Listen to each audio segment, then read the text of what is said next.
Hey people, welcome you to the session of Nouns. This is Dr. Anju Chawla, who will be with you for coming 15 to 20 minutes to make you understand what this part of speech is like. Part of speech अगर थोड़ा सा French sound करता है तो मुझे थोड़ा सा और mellow down होना पड़ेगा, and then here I introduce you to the basic unit of grammar in any language. Is it alphabet? No, because alphabet put together will make a word. Then is it word? No, because words put together will just make a sentence. But it is sentence that is going to tell you the grammar of any language. A sentence has two parts, subject, predicate. Hari did it right. Who are we talking about? Hari. So Hari becomes the subject of the sentence. Did it right becomes the predicate of the sentence. There are 8 parts of speech. We'll be dealing with them one by one. First one is noun to begin with. Noun क्या है? School में पढ़ा संज्ञा, कोई भी ऐसा शब्द जो किसी व्यक्ति, वस्तु अथवा स्थान का नाम बताए उसे संज्ञा कहते हैं. इंग्लिश में ट्रांसलेट कर दिया. Any word in a sentence that names a person, place, animal or thing is called a noun. And here thing virtually covers everything. Can be a feeling, can be an event, can be an incident, can be an action. Action? Seriously? I thought action was verb. I know, hold on. Why? Because the kind of actions I'll tell you is covered in one type of noun. Having introduced you to what is noun, let me give you few examples. The mango is very sweet. What are we talking about? Mango. Why? Because it is a naming word of a fruit. So mango here becomes a noun. Then I say Chitra and Charitratha are good friends. Who are we talking about? Chitra and Charitratha. Now these are again nouns. These are proper nouns because they are naming two different girls in particular. So what was mango? Was mango not a proper noun? No, because mango is a name given to class of fruit which has got some kind of a trait. But if I say Alfonso mango, then Alfonso mango becomes proper noun because then I am naming a particular category of mango. Confusing? Don't get confused. I repeat it for you. Noun, any word in a sentence that names a person, place, animal or thing is called a noun, where thing practically covers everything. An event like IPL, a feeling like sadness, darkness, or maybe an action like laughter. Coming down to various types of noun. There are 5 types of noun: proper noun, common noun, material noun, abstract noun, collective noun.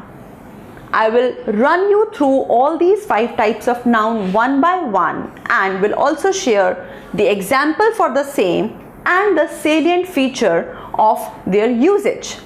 Talking of proper noun. Proper noun is a particular name given to any of the class, any of the person, any of the thing. I am Anju. Anju is a proper noun. Now in a sentence, wherever I place Anju, the salient feature of this proper noun will be A has to be capital. Whether it is the first word of the sentence or it comes in the middle of the sentence or towards the end of the sentence, depending upon how you form a sentence. Similarly, for your name, for the name of maybe your pet, for the name of let's say some kind of a metal in particular, then everything becomes a proper noun. I've just used metal. Is steel a proper noun?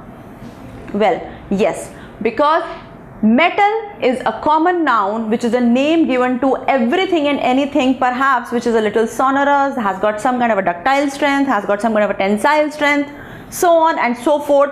I leave the signs on to you. So that is a metal. But when I give name to these metals, they become proper noun. Even in a proper noun like iron can be ferrous, can be ferric. So ferrous iron, ferric iron. Again, proper noun. What is a common noun? Common noun, as I have just given you hint, that it is a name given to a class of thing, place or something which has got some kind of common characteristics like boy, girl. These are what? These are common nouns. So will the first alphabet of these common noun be capital? No. But in case if this common noun is being used as a class, then yes, it may be. Coming to the third type of noun, which is material noun. Material noun is the name given to something of which another thing is being made up of. Example, table is made of wood. Fan is made of alloy. So here, wood in first sentence and alloy in the second sentence become the material noun. Now the salient feature of this material noun is none of the non-living thing can have any belonging. So I cannot say table's wood. I will have to use a preposition saying wood of table. So if I have to say this wood of this table is beautiful or is very strong, I cannot say this table's wood is very strong, because table is a non-living thing, cannot have a possession, cannot have an apostrophe ka ke ki, so it has to have an of. So it says the wood of this table is very strong. Moving to collective noun. Collective noun is the name given to a group. For example, group of sheep is called herd. Group of soldiers is called army.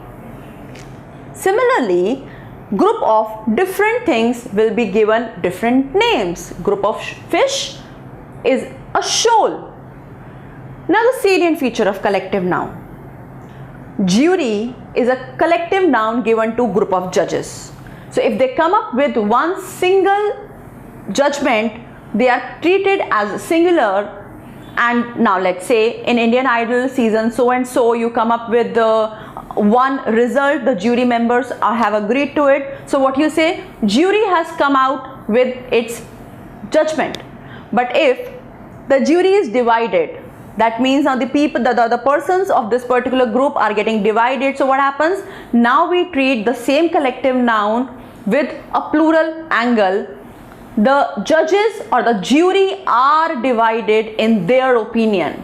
So the first thing was the jury has given its judgment. Second, the jury are divided in their opinion. Coming to the fifth kind of noun, which is abstract noun. As the name suggests, it is intangible. You can't touch or feel it. You cannot touch it, rather you can feel it, like sadness, kindness, honesty, laughter, slavery. These are few abstract nouns, and the salient feature associated with this noun is you will not have a gender association with it until and unless you don't have some personification. So if you personify something, let's say as a male, you use he as the pronoun, him as the pronoun, depending upon the case of the pronoun. In case if you personify it as a female, then the she, her, hers will be used as the pronouns depending upon the case. Otherwise, it is it. So these were 5 types of nouns. I quickly repeat it for you. Proper noun, common noun, abstract noun, collective noun and material noun. Moving to few other quick tips of nouns. Well, there are certain nouns, when you add an S to it, the meaning changes completely. Vacation, vacations, not the singular and plural relation. Vacation is taking a break from your routine task, whereas vacations mean going out with your family. I am on vacation from my office. I am proceeding for vacations to Darjeeling. So these are 2 different usage. Similarly, ground, grounds. Ground means the floor. Grounds mean the reason. Force, forces. Force means pressure. Forces will mean the army troops. So these are few nouns. In fact, this list is just indicative, not exhaustive, which when added an S, they can give you or they will give you a different meaning altogether. Now similarly, there are certain nouns which are always used without an S and they are always used in plural sense. Poultry, is it used with an S? No. But then poultry is one noun which will always be used in the plural sense. These are the poultry which belong to him, or these poultry are mine. Then hair, whether you have 5 strands of hair on your head or you have a bunch of hair, it will always remain hair. Then few other such nouns can be scenery. You don't have sceneries as the plural. Scenery is the only singular or plural of it.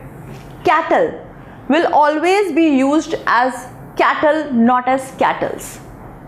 There is yet another category of nouns which will always be used with an S but maybe in a singular meaning, like mathematics, physics.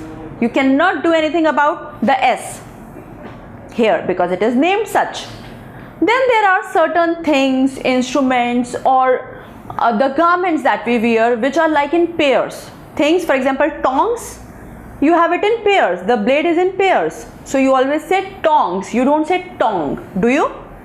You say a pair of spectacles. You don't say spectacle. Do you?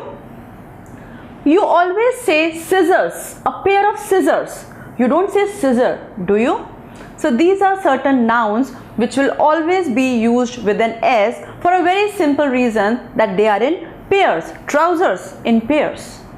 You may say a lens but you can't say it a spectacle. Have you ever wondered that why don't we put an S with 100, 1000 or lakh when it is preceded with a numeral value? 5 lakhs, do we use it? No. 6,000s, do we use it? No. Because the protocol says whenever 100, 1000, lakh or any measurement value is being preceded by a numeral value, drop the S. And that is how we don't use 6 lakhs, 7,000s, 10 hundreds, we say 10 hundred, 6,000, 7 lakh, so on and so forth. One very interesting thing, when you combine 2 or more than 2 nouns with an and, that is a conjunction, we will use plural auxiliary and a plural pronoun. But when you combine 2 subjects with as well as, what happens is you have to use the pronoun and the auxiliary as per the first subject. For example, teacher and her students is completing her task, not are completing their task, because here the first subject is teacher. Yes, I have assumed her to be a female, so I used her. You may use his, that is fine. I swap the 2 subjects and I say students as well as teacher are doing their jobs, because now the first subject is students or the children, which is plural. So children are their jobs. So do you realize how we use things differently with and how we use things differently with as well as? Similarly, whenever a sentence has got each or every preceding a noun, we will always use a singular auxiliary. Each of the boys has to get the book, not have to get the book, because I'm referring to each and every one of you as a singular person. Similarly, every soldier is climbing up the hill, not are climbing up the hill. So these are few things which we must keep in mind while making use of nouns. How do we use the auxiliary and pronoun with a noun that is preceded by each? How do we use it when it is preceded by every? Or how do we use it when it is combined with an and? Or how do we use it when it is combined with as well as? And with this, we come to end of our quick session on nouns. Hope you understood it well, and I'm sure now when you will read it, when you will spot any error in nouns, you'll be able to understand that why it is an error. Thank you and happy practicing.